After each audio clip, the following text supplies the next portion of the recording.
अस्सलाम वालेकुम व्यूअर्स, उम्मीद है आप सब लोग खैरियत से होंगे। डेली कुकिंग विद फरजाना के शो में बने जा रहे हैं आलू पालक। आलू पालक पकाने के लिए सबसे पहले मैंने पैन के अंदर आधा कप तेल डाला है। अब मैं डालूँगी इसके अंदर एक प्याज, मीडियम प्याज है, उसको मैंने स्लाइसेस में कट कर लिया है। ये देखिए मैंने इसमें डाल दी प्याज, ये एक मीडियम प्याज है। इसको फ्राई करूँगी, जब भी थोड़ी सी नरम हो जाएगी तो मैं आगे क्या क्या मसाले यूज़ करूँगी मैं आपको बताती रहूँगी। ये देखिए प्याज फ्राई होती जा रही है, आपको नज़र आ रहा है। बस हमने क्या करना है, तो कच्चा बंद दूर करना, थोड़ी सी नरम होगी फिर हम इसमें डालेंगे आलू। ये देखिए प्याज फ्राई हो चुकी है। अब मैं क्या डालूँगी इसके अंदर, मेरे पास 3 मीडियम साइज़ के आलू थे, लेकिन इस तरह की कटिंग हुई थी इनकी, ये मैं डालूँगी। क्यूब शेप में कटिंग हुई है इसकी। ये डाल के मैं सिर्फ इसको 3 मिनट फ्राई करूँगी। ये देखिए इसको सिर्फ 3 मिनट फ्राई करूँगी। अच्छा देख रहे हैं आप, मेरी प्याज जो है वो जली नहीं है, मैंने सिर्फ प्याज को कच्चा बंद दूर किया बस।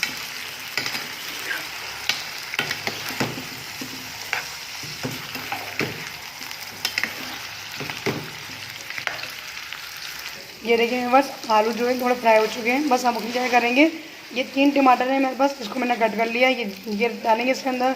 एक खाने का चमचा कुटी हुई लाल मिर्च ये डालेंगे, आधा जाएगा चमचा सफ़ेद जीरा ये डालेंगे, हल्दी पाउडर आधा जाएगा चमचा ये भी डाल देंगे साथ में। और इसके अंदर है नमक आपके टेस्ट के अकॉर्डिंग, और एक हरी मिर्च आपको नज़र आ रही होगी कटी हुई है मोटी मोटी। बस ये सब कुछ डाल के एक साथ और हम इसको फ्राई कर लेंगे चिमन से, इतना कि टमाटर थोड़ा सॉफ्ट हो जाए। ये देख सकते हैं बस मैंने सब कुछ इसके अंदर डाल दिया है। बस अब क्या करूँगी, सिर्फ 10 मिनट के लिए ढकना ढक के रख दूँगी ताकि ये थोड़ा टमाटर सॉफ्ट हो जाए और जो आलू हैं वो भी गल जाए। ये देखिए मेरे पास टमाटर जितना सॉफ्ट हो चुके हैं। बस अब क्या करूँगी, देखिए मेरे पास पालक रखा हुआ है, ये एक छोटी गड्डी जिसको मैंने काट के और फिर धो लिया था। बस अब इसके अंदर ये डालूँगी, और आपने इसके अंदर पानी बिल्कुल भी नहीं डालना, क्योंकि पालक के अंदर इतना पानी होता है कि ये आलू भी गल जाएंगे और हमारा पालक भी पूरा फुल पक जाएगा। ये देखिए मेरे पास हमने सारा पालक इसके ऊपर डाल दिया है। बस हमने चूल्हे की आँच जो है बिल्कुल दम वाली कर दी है। बस अब मैं ढकना ढक दूँगी। इसके ऊपर पानी बिल्कुल भी मैंने आपके सामने एक कतरा भी यूज़ नहीं किया है, क्योंकि पालक में इतना पानी होता है ये सारा आराम से गल जाएगा ये।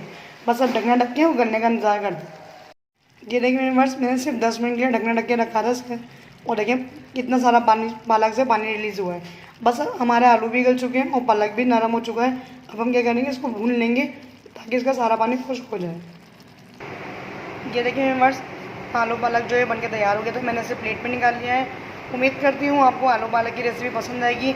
आप इसे रोटी से भी खा सकते हो, इसे बॉइल्ड राइस से भी खा सकते हैं, ये दोनों से बहुत अच्छे लगते हैं। आपको अगर रेसिपी पसंद आए तो प्लीज़ मेरे चैनल को ज़्यादा से ज़्यादा सब्सक्राइब कीजिए, मेरी वीडियोज़ को लाइक कीजिए, कमेंट कीजिए, फ्रेंड एंड फैमिली में शेयर कीजिए।